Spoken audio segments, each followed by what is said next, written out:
pastdan chiqinglar. Pastdan chiqqaningiz o'zingizniki.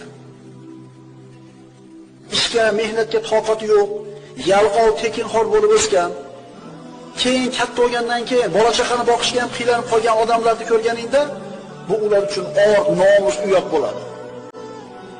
Ularni shunga qilgan kim? Kim? Ota-onasi. Chunki otasini puli bo'lgan, qo'y deydi, nima topgan. Qayoqdan bilasiz, amaki, bu pul sizdan keyin bolalaringizga nasib qiladimi?